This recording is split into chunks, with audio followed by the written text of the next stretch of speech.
When talking luxury, there's one property that stands above all others.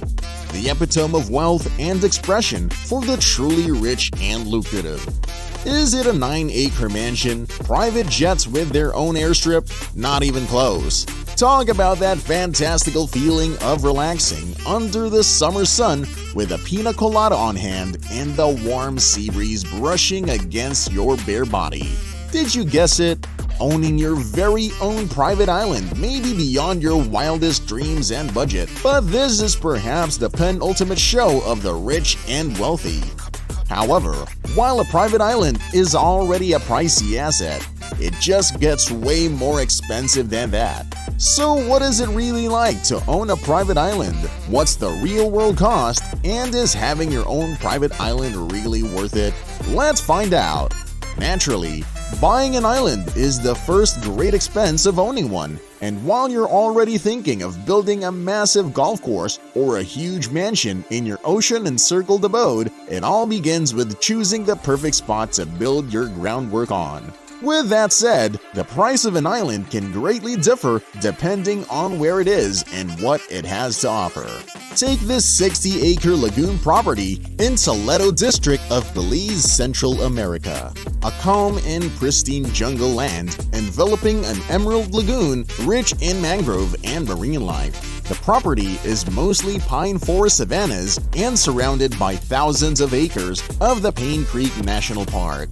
The property is close to the port of Honduras, allowing easy accessibility either by boat or plane via a narrow airstrip. How much does it cost? A little over $83,000, and this private island is yours. Quite a catch for a beautiful and outstanding 60-acre land, right? Maybe. Apparently, the natural wildlife and environment on this island are heavily protected by national law. So if this is the island of your choice, you must want to be extremely secluded in a small shack or jungle home where you can assimilate more with nature than the city or town life. Your nearest neighbor is Monkey River Town, 30 minutes away by boat, and your closest companions are the natural wildlife on the island. So for building your own 9-acre mansion, golf course, or rentals, this cheap jungle island may not be the most suitable ground. If you're more of a nature enthusiast and soloist though, this lagoon property is your paradise. From Central America, let's move up to Canada in the famous Nova Scotia region full of small and large islands waiting to be purchased and privatized, such as the Calf Island.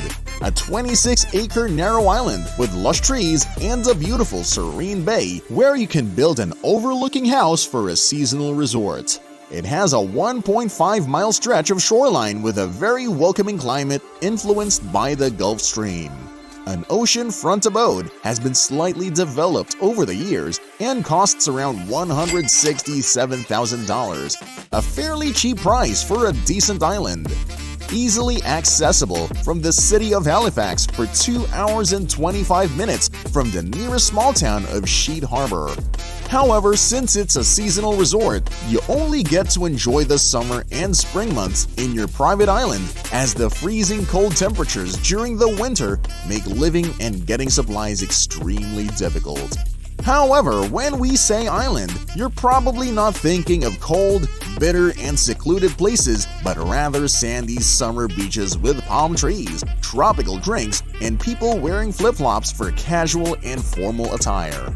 You probably have an image of the Caribbean in your head that includes thousands of islands, hills, beaches, and crystal clear oceans. There are many islands to choose from in the Caribbean, a stunning spot to create the ideal tropical haven. Surprisingly, the costs aren't all that high either. If you're content with a smaller, more remote piece of land, you can buy an island for between $1 and $3 million.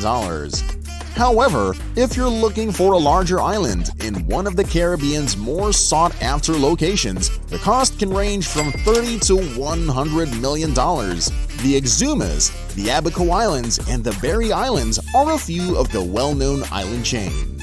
Islands in these chains in particular have an advantage over distant islands since they are accessible to travelers and property owners due to their proximity to larger towns and cities. Consider the 554-acre Darby Island surrounded by the Exumas, Bahamas, and Caribbean regions and 250 miles off the coast of Miami. It sits virtually in the middle of the Bahamas yachting, sailing, and fishing haven, the Exuma Keys, a series of 360 islands. The closest islands are Musha Key and Rudder Cut Key, both of which are owned by magician David Copperfield and have an airport. The island is home to a massive 7,000 square foot castle that was constructed in 1938 by an Englishman named Sir Baxter. The castle might be restored and turned into a magnificent house or clubhouse.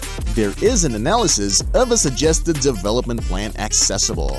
It's extremely expensive at $46 million, but compared to other islands half its size and more its price, this island is a very rare deal and also presents a horizon of business opportunities and the permission to brag about owning a larger island in the Exumas. Say that you've already picked your island, and maybe it's underdeveloped. What then? Building a home on a private island shouldn't be difficult if you have the money to purchase one. Right, that's not really true, as purchasing a private island involves much more than merely paying for the land on which to assemble a house.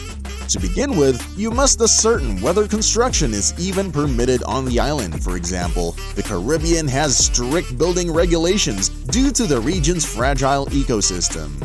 Before you make any improvements to the island you purchased, you must conduct an environmental impact analysis. This study won't be cheap. It will cost you at least $50,000. These environmental rules are also widely used in Canada, where endangered species may reside on islands in lakes and the ocean. After all, you would never want to deport adorable tiny creatures like him. Oh, there he is! There are numerous environmental protection laws that will raise the cost of your constructions, such as those that heavily control how you access the island, gather water, and produce power in order to preserve the natural lakes and oceans. So be aware of how much that will increase the price in addition to the normal building costs. Even putting environmental concerns to one side, there are still many difficulties to consider. Once you've spent thousands of dollars to get the supplies to your doorstep, you must employ competent contractors, plumbers, and electricians on the island every day. The first step in the process is shipping building supplies to the island, which is expensive.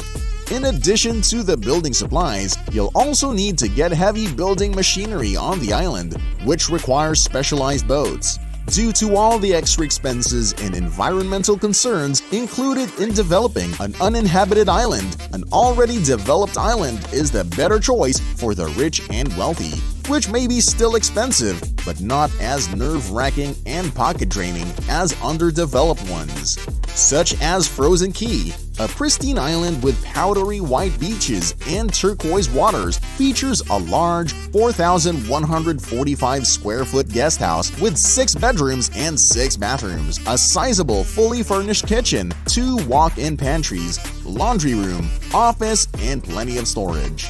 All of the larger rooms have patios or terraces with beautiful views of the ocean. There's also a heated swimming pool located right next to the house. Additionally, the island has an 806 square foot manager's cottage, a 1,534 square foot 4-bedroom 2-bath staff home, and a modern marina that can hold yachts up to 100 feet long.